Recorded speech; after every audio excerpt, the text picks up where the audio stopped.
Hello, I'm Peter Vaughan and today I'm at Hawke Waters, a lovely little farm campsite with its own fishing lake near Newark.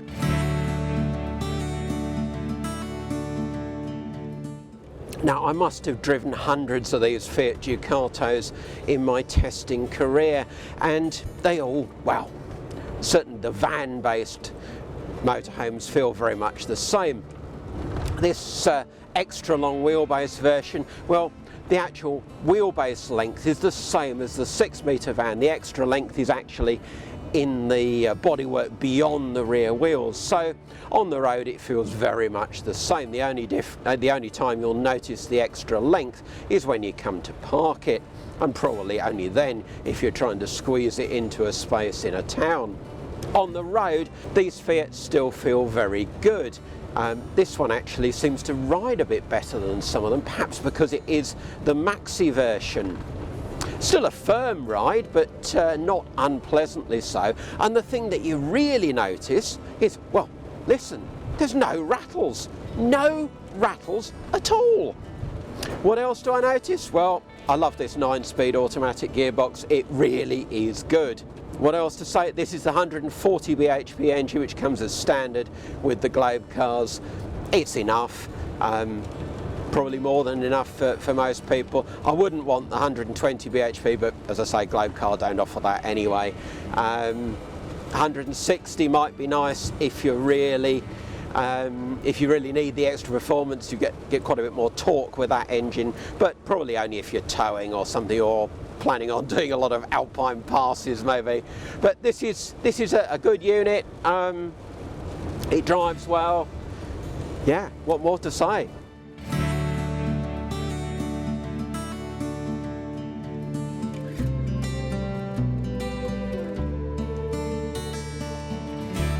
Now, this is the van I've come to review, the latest from Globecar. It's called the Campscout Elegance. I've seen Campscout before, but this is the new Elegance version. And there's Elegance versions also of the Road Scout, the 5.4 metre van, and the Globe Scout, the 6 metre van. This is the biggest in the range at 6.36 metres long, the extra long Fiat Ducato. Now, I'm about to be blown away because it's pretty spectacular weather today, and not spectacular in a good way. But let's see if I'm going to be blown away by this Globecar. The base vehicle here is a Fiat Ducato Maxi. So you've got these extra mouldings around the front wheel arches, 16-inch wheels too, uprated brakes, and a higher towing capacity. And the Maxi version of the Ducato is standard on the Campscout, but not on the smaller ones. Campscout 2 gets these, well, all the new Elegance models get these new carbon effect graphics around the windows. And the windows themselves are these nice flush framed ones, so that they look much more attractive and more upmarket. This one's got metallic paint and alloy wheels as options. Prices start at just under 56 grand. Then there's a £2,000 pack of UK options that you wouldn't want to be without, and then one or two things, as I say, the alloy wheels, the metallic paint, and this one's got the Fiat 9-speed automatic gearbox as well. Brings you to a total of just under 63 grand. Now, the other thing all Globe cars seem to have, which we rather like, is this soft closing sliding door. So you don't have to slam it, just pull it shut, and it does the last bit by itself. Sliding fly screen on the door as well, but the real news is inside. So, as it's not very nice weather today, I'm going to go inside now.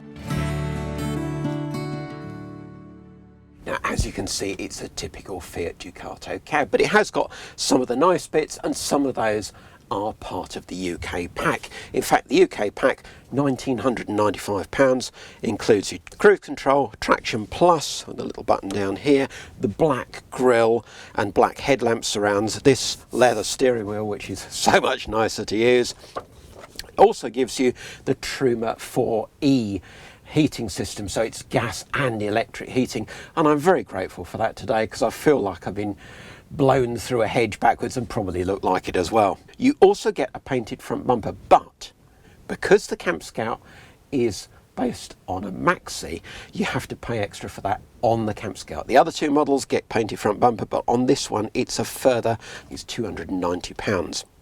You get wheel trims and radio preparation. This one, of course, has been upgraded to the alloy wheels.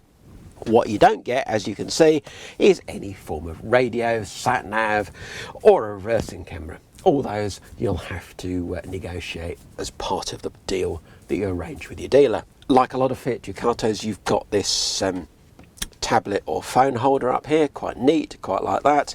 But otherwise, it's the same old Fiat cab that we've seen for donkey's years.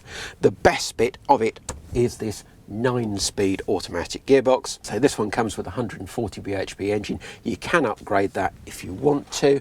The 160 bhp engine is £1,295 extra. Might be tempted with that. The 178 bhp engine, that's £3,250. So I wouldn't be tempted by that unless I was going to be towing something fairly hefty behind this vehicle.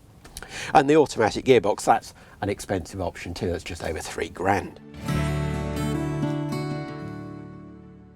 The lounge in this Campscout is exactly as you'd expect.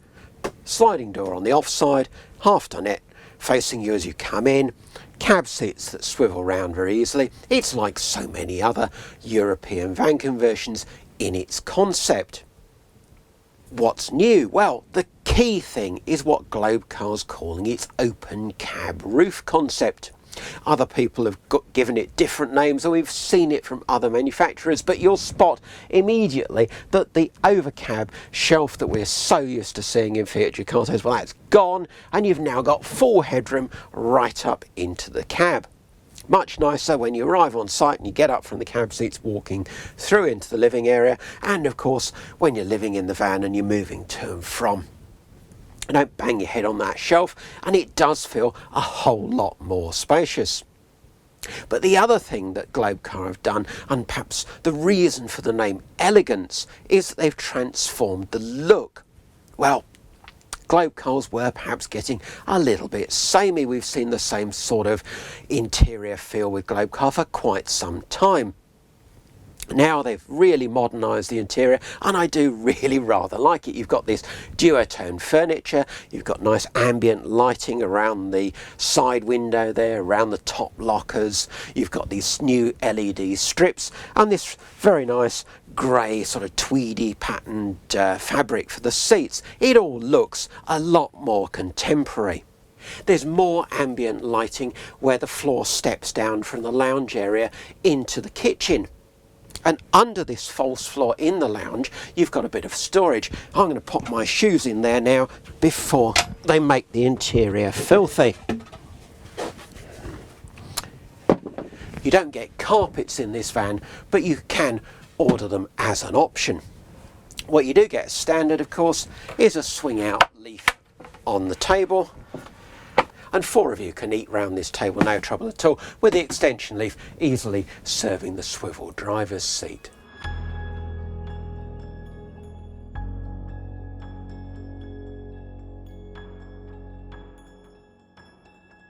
The kitchen is pretty much as you'd expect for a European campervan.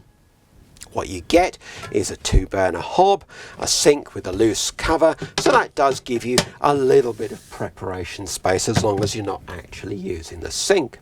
At the other end of the unit, you've got a nice sturdy flip-up worktop, and it's just a simple catch to release it again. So that's very neat and easy to use, and it feels very Germanic. The other thing I really like is not only have you got these really large kitchen drawers, 3 of them all soft closing, but they lock and unlock at the press of a button. So you won't go round a corner and find all your plates, condiments, whatever, flying out of the drawers and across the van. Great for those that always forget to check. What you can't have in this van, unfortunately, is any form of extra cooking equipment. There's no microwave option, no grill or oven, but that's quite usual with this sort of layout from continental manufacturers. What you do get is a decent sized fridge, and it's mounted at waist height, so whatever you want is easy to find. and it's 84 litres, decent capacity, compressor model, so you just switch it on and forget it. Very, very good installation that. You can upgrade to a 138 litre fridge, which might be tempting if you're downsizing from a much bigger motorhome. But if you do that, obviously you'll lose this large-ish, reasonable size wardrobe underneath. It's about shirt length and a reasonable size for this sort of van. I like the way the kitchen is angled so that you get a much greater feeling of space towards the front of the van and towards the lounge area. Moving back alongside the fridge though, you come to what's perhaps the Campscout's party piece. A washroom that really does expand across the width of the vehicle. Now the first thing you do is to use this tambour door here. Now that gives you a bit of privacy if you don't want guests to see your bedroom, or perhaps if somebody's getting changed at the back there or still having a doze.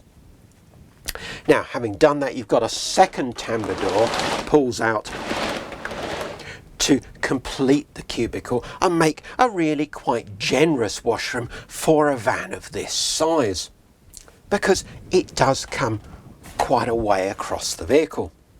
You've got a swivel cassette toilet, as you'd expect, a good sized corner basin with a little bit of worktop around it, some shelves with fiddle rails, a cupboard top and bottom, an opening window which perhaps you wouldn't expect, and then for showering you just simply remove this cover over the shower tray. There's twin drains underneath there, so that's good and practical too. You do need to use a curtain, but it's only there really to protect the toilet and the furniture. You've still got all this space for your actual shower area, and well, it's a good sized shower. You won't get this curtain all clinging to you because it doesn't go right the way around you, and you've got a decent amount of room.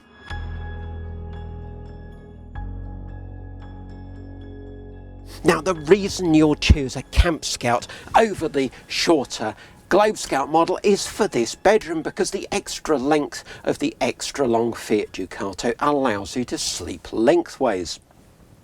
Beds are 1.86 metres long on this side, 1.92 metres this side, and effectively with this central cushion you've got the full width of the vehicle, certainly at shoulder level.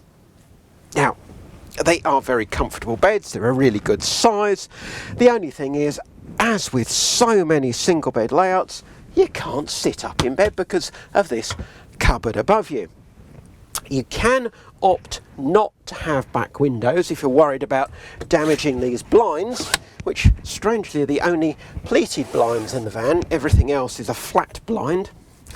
Good thing though are these reading lights, which you can take off, twiddle about and put them back wherever you want. What else? Well, you've got a roof vent above, just a small one. You've got this duotone furniture again and the ambient lighting above. You've got magazine pockets at the foot of the bed, and you've actually got a second wardrobe under the end of this bed. It's only quite shallow though, not even shirt length, that one really, so more just added storage than perhaps really useful hanging space. More storage under the steps, they're ideal for shoes, really good shoe storage there. Opening windows all around if you do go for the ones on the back doors, so plenty of ventilation. And if you want an even bigger bed, you can slot in a panel here and an extra cushion. It's over 1.7 metres, even at its shortest about here, and you've got the full width of the van, 1.95 metres, so effectively a super king size bed.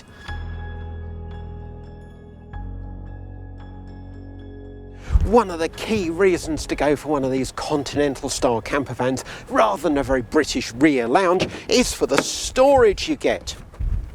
Open these barn doors and look at it, you've got a massive load area, 1.52 metres maximum that way, 1.16 metres across this way.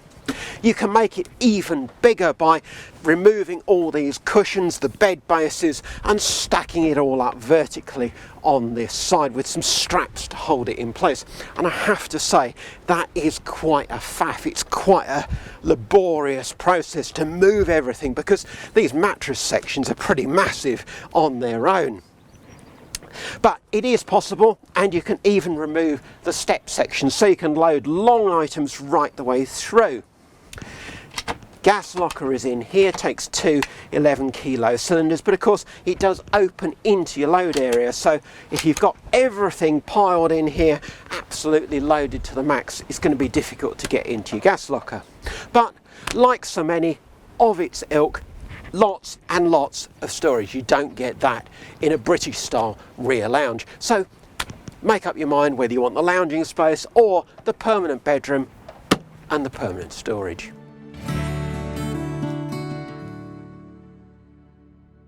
So the question I asked at the beginning was, have I been blown away by this Globecar? Well, there's certainly a lot to like. It feels well made, as we've come to expect from one of Germany's leading campervan manufacturers. The new design of the Elegance has certainly brought the styling inside up to date. It looks a lot more contemporary now. I like the extra space in the cab, although we've seen that elsewhere, of course. Where the Globecar really scores perhaps is in that extending washroom and the generous rear bedroom. Those are the Campscout's fortes. Some UK buyers will miss the fact that you can't have an oven and grill. And some people will want an easier way of getting full-sized bikes into that rear garage. But if those things aren't aspects that concern you, well, this Campscout is certainly worth a very good look. I hope you've enjoyed this video. Don't forget to like it and subscribe to our channel. There'll be more videos coming along soon, as long as I don't get blown away in the meantime.